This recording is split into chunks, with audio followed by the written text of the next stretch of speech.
সবসময় সবার কথা বিশ্বাস করতে যেও না। কারণ কি বলতো? কারণ আমাদের স্বভাবই এমনই। একটা ছোট্ট জিনিসকে বাড়িয়ে চাড়িয়ে আমরা বড় করে প্রেজেন্ট করতে চাই। আর এটা কিছু সময়ের জন্য হলেও কিছু মানুষ বিশ্বাস করে নেয়। এটা কিন্তু একটা বড় সমস্যার কারণ। চলো তোমাদেরকে একটা মজার গল্প শোনাই। একদিন একটা ছাগল জঙ্গলের মধ্যে কাগজ খাচ্ছে। এটা দেখে গাধার দল পুরো জঙ্গলে বলে বেড়ালো, আরে জানো, ছাগল শেরকে খেয়ে ফেলেছে।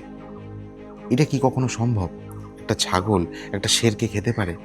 না, অ্যাকচুয়ালি ছাগল যে কাগজের টুকরোটা খাচ্ছিল, সেই কাগজের টুকরোর মধ্যে লেখা ছিল শের। ছাগল সেই কাগজটাই খেয়েছে। কিন্তু গাধার কথা শুনে সবাই বিশ্বাস করে একে অপরের কানে কানে বলতে থাকলো, আরে ছাগল শেরকে খেয়ে ফেলেছে। এই জন্য গল্পের প্রথমেই তোমাদেরকে বলেছিলাম যে সবার কথা চোখ বন্ধ করে বিশ্বাস করতে যেও না। যাই হোক, আজকে গল্পটা এখানে শেষ করলাম। তোমাদের মতামতটা অবশ্যই কমেন্টে জানিয়ে যেও।